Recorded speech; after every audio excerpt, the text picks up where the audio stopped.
Welcome, brothers and sisters. You are now in tune again with the Great Controversy Warrior.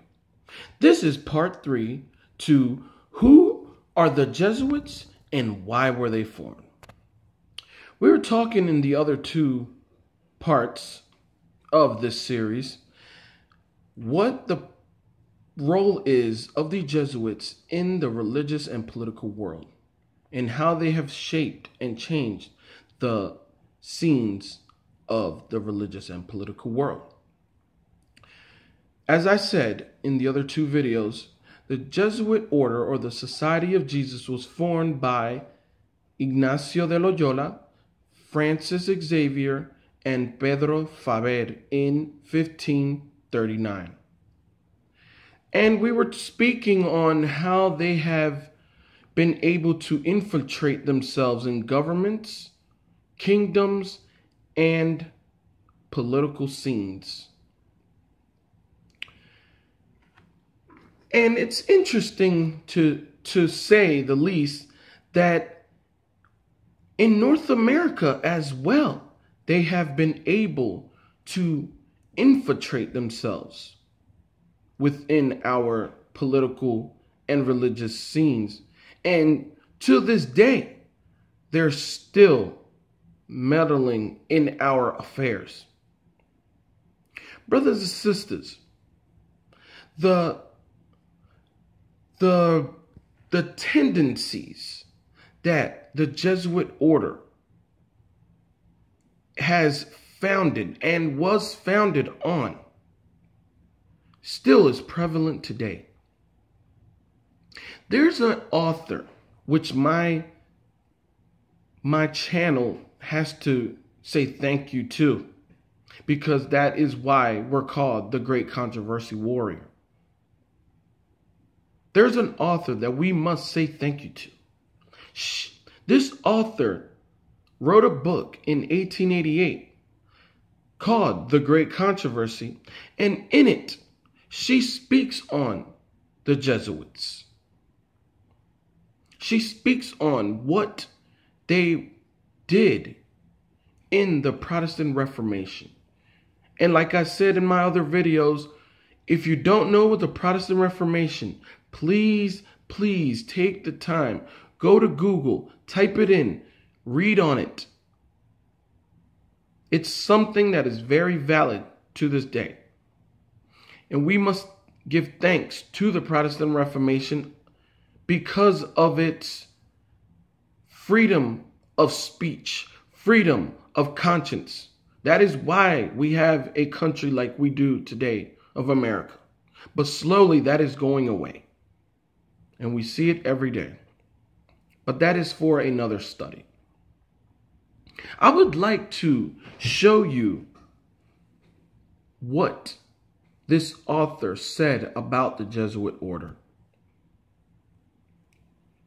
It will take you back in that time of when they were formed, and just further nod yes to what I was saying in my other 2 videos.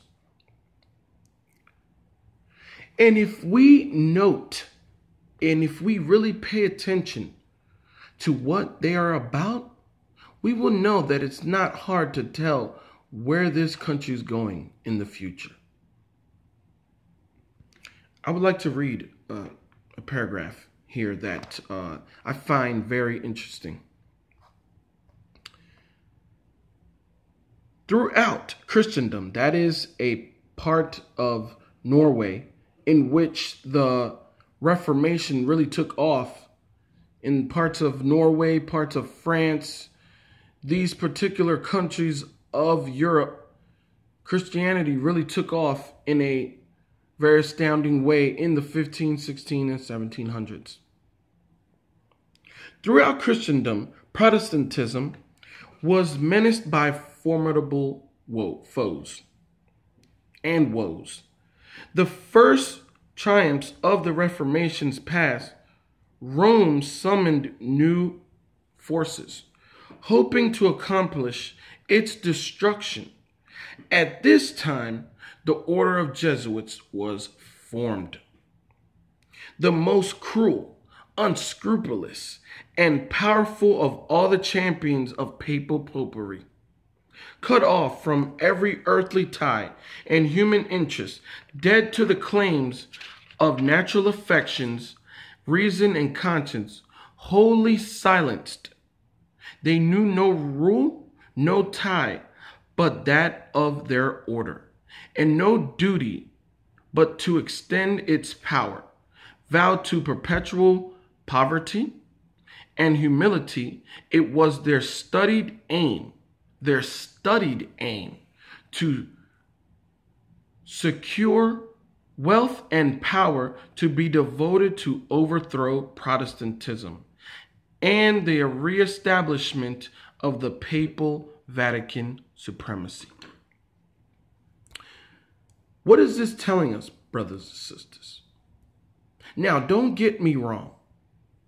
The Jesuit order has been able to do good in the world. We cannot deny that.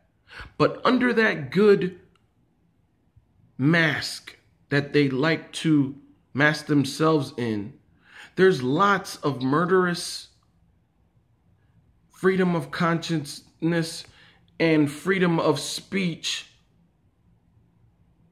undoing. That's what this order is about. It's about silencing the truth. And we must really pay attention to what is going on in America, in our political world. We see what is going on. There's a form of silence that they want to silence the truth in order to fight the common good or the common well-being of the planet. Basically saying, in order for us to reach this common good, we must take away certain rights. And that is what's going on. That is what the Jesuit order has always been about. When you hear, like I said in my other videos, when you hear, do it for the common good, or by the ends justify the means, know that that is a Jesuit principle. And like I said, we've never heard God, Jesus Christ, or any of the apostles or any of the prophets speak of a common good.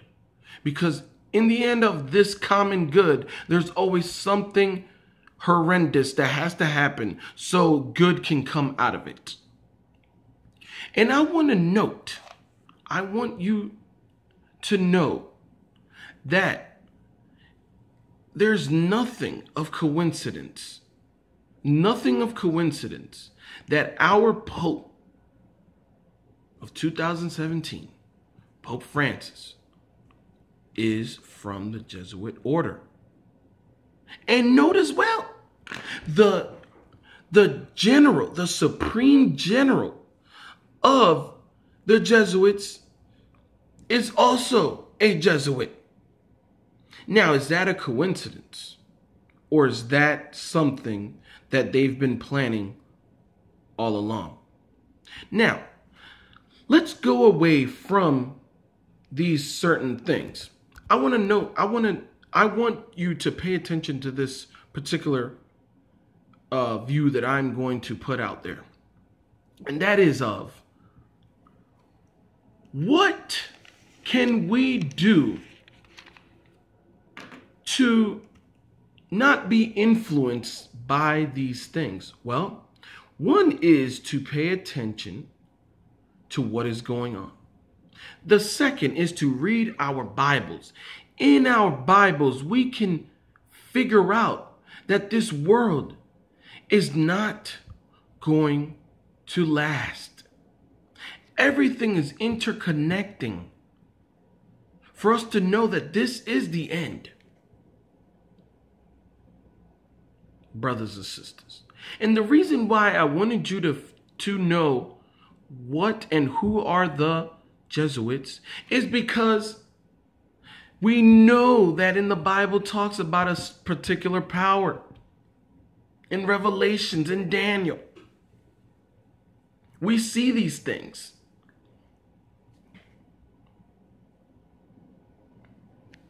The Jesuit order is and will always be an organization that wants to attack Protestantism and or the Protestant Reformation.